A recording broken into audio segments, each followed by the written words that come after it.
lado están los medios que llamamos aislantes. ¿Qué es un medio aislante? Bueno, pues es un medio en el cual no existen cargas libres, no existen electrones libres. Por tanto, no puede establecerse una corriente eléctrica cuando aplicamos un campo eléctrico en el medio porque las cargas permanecen ligadas a los átomos. Entonces, si consideramos una molécula de un medio aislante, de una forma simplificada, va a tener una zona de carga positiva y luego pues tendrá una zona de carga negativa que se corresponde con los electrones que se van a mover por la molécula alrededor de los átomos, alrededor de los núcleos de la molécula, pero digamos que, hombre, las moléculas pueden ser muy complejas, ¿no? Y pueden tener una cierta orientación en el espacio asimétrica, pero en principio no va a haber una tendencia llamativa de las cargas negativas a situarse en una determinada posición respecto a la molécula. Sin embargo, cuando aplicamos un campo eléctrico en un medio aislante, lo que va a suceder con esta molécula es que sí que va a haber una distribución más asimétrica de las cargas negativas respecto a las positivas, porque van a buscar orientarse según el campo eléctrico, de tal forma que las cargas negativas en este dibujo pues tenderán a situarse hacia la izquierda y las positivas hacia la derecha, como corresponde a la fuerza electrostática que aparece como consecuencia de este campo eléctrico. Esto es lo que llamamos un dipolo de carga, es decir, es un sistema físico en el cual hay una distribución de carga positiva y negativa en el espacio que idealmente, si consideramos un dipolo ideal, pues tendríamos una cosa como esta, es decir, una carga positiva y una carga negativa, la carga positiva con valor más Q, la carga negativa con valor menos Q, de tal forma que el dipolo es eléctricamente neutro, y si la distancia entre la carga positiva y la negativa supuestas puntuales es D, vamos a representarlo con el vector D, que también nos da la dirección en el espacio, pues existe una cosa que llamamos momento dipolar del dipolo y que se define como el producto de la carga Q por el vector D, que se define orientado de la carga negativa a la carga positiva en el dipolo. Bien, pues en un medio aislante, cuando lo sometemos a un campo eléctrico, aparecen dipolos. ¿De acuerdo? Es decir, podemos reproducir este dibujo para todas las moléculas que constituyen el medio aislante, de tal manera que aparecen dipolos. En este caso, el campo estaría aplicado así, de izquierda a derecha. Bien, entonces en esta situación definimos el vector polarización, que simbolizamos con la letra P mayúscula, como la densidad volumétrica de momento dipolar. Es decir, aquí tomaríamos la suma en un volumen dado de todos los pequeños vectores momento dipolar, ¿de acuerdo?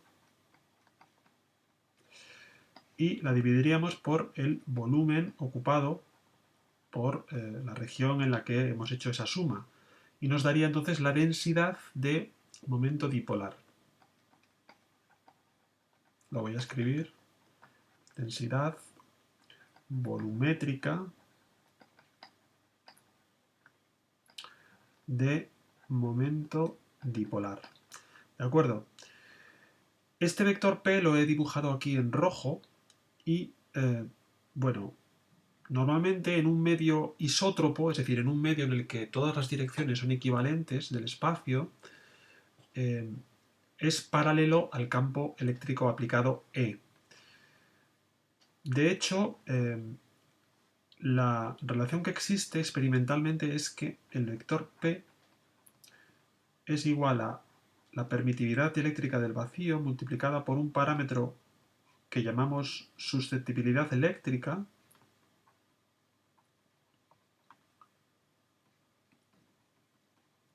¿de acuerdo? Del medio, que depende del medio, y por el vector campo eléctrico en el punto considerado. Entonces, esta relación es la que define el vector polarización P. Y a partir del vector P y del campo E en cada punto, definimos el vector desplazamiento eléctrico, que es el que aparecerá en las ecuaciones de Maxwell, como epsilon sub 0 por el campo eléctrico E más el vector polarización. Es decir, reemplazando la definición de P que hemos dado, esto será igual a epsilon sub 0 por 1 más la susceptibilidad eléctrica del medio y por el vector campo eléctrico. Aquí la susceptibilidad eléctrica es un parámetro adimensional que se representa con la letra griega G, y para cada medio aislante tiene un valor diferente. De hecho, G es en general un escalar para medios isótropos en los que la dirección espacial en la que consideremos el campo es indiferente. Todas las direcciones del espacio son equivalentes, son iguales en cuanto a su comportamiento, pero es un tensor para medios que no cumplen esta propiedad y que se llaman entonces anisótropos. ¿De acuerdo? Normalmente trabajaremos con medios escalares, si no decimos lo contrario. Para un curso como este de ecuaciones de Maxwell básico no vamos a tratar casos en los que la susceptibilidad sea un tensor. Pero está bien saber que hay medios especialmente complejos, como pueden ser los cristales, en los que todas las direcciones del espacio no son equivalentes y por lo tanto necesitamos tratar esta característica mediante un tensor que relacione el vector polarización con el vector campo eléctrico. Se trataría de un tensor de orden 2, es decir, de una matriz. Bien, a la cantidad que precede aquí en esta expresión al campo eléctrico, epsilon sub 0 por 1 más la susceptibilidad, la llamamos epsilon y es lo que llamamos epsilon sub 0 por 1 más la susceptibilidad eléctrica, y es lo que llamamos entonces constante dieléctrica, o permitividad también se le llama, del medio, o permitividad.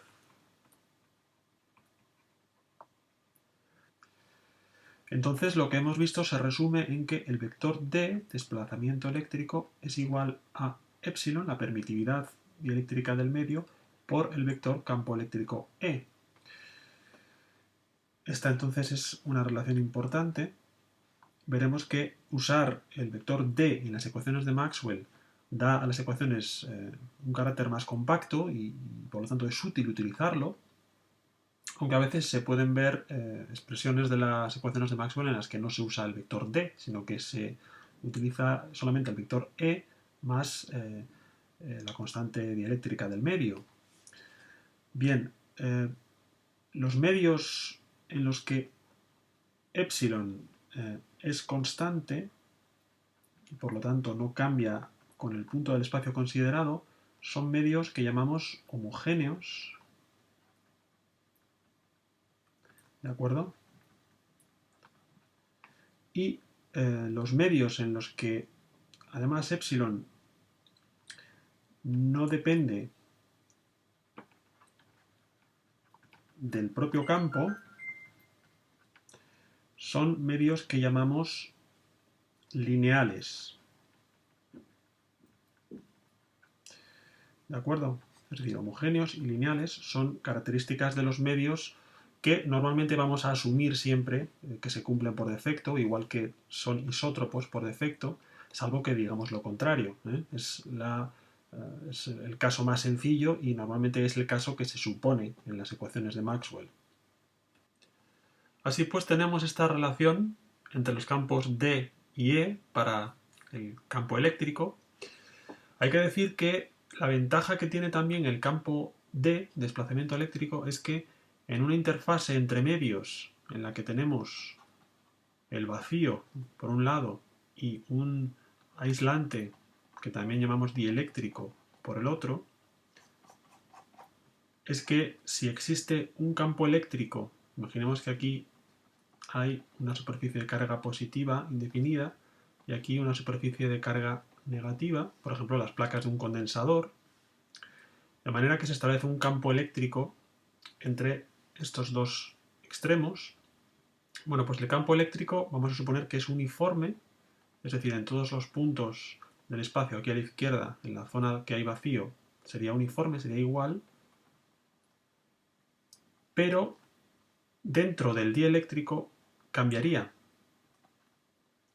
No sería igual, habría una discontinuidad en la componente normal a la interfase entre vacío y aislante del campo eléctrico. Sin embargo, para el caso del vector D,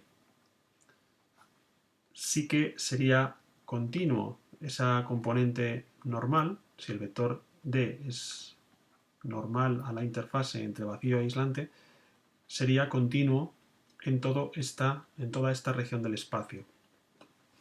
Esta es una propiedad del campo D que lo hace útil para ciertas situaciones y veremos que está muy relacionado también con la idea del flujo de campo eléctrico en el contexto del teorema de Gauss y de la ley de Gauss.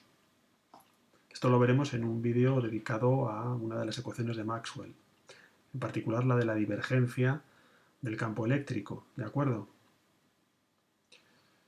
Bien, por último, vamos a comentar lo siguiente. La permitividad dieléctrica normalmente se expresa como un factor adimensional que llamamos permitividad relativa, multiplicando a la permitividad dieléctrica del vacío. De tal manera que epsilon sub r, esa permitividad dieléctrica, es un factor adimensional que nos da la relación entre la permitividad dieléctrica absoluta del medio y la del vacío. Es una forma de comparar cómo de parecido o diferente es ese medio en cuanto a sus características como aislante respecto al vacío. Normalmente, cuanto mayor es epsilon, mayor es el impacto o el efecto que tiene el aislante, el medio aislante, en el campo eléctrico, porque como hemos visto, aparece un vector polarización que tiende a contrarrestar el campo eléctrico dentro del aislante, de forma que si epsilon es grande, el efecto es grande y por lo tanto hay una discontinuidad mayor entre el campo eléctrico fuera del aislante y dentro del aislante, en un ejemplo como este, en una interfaz como esta, ¿de acuerdo? Aquí podemos ver unos ejemplos de valores de epsilon sub r para diferentes medios. Así, para el vacío, lógicamente, vale 1, para el aire vale un valor muy cercano a la unidad.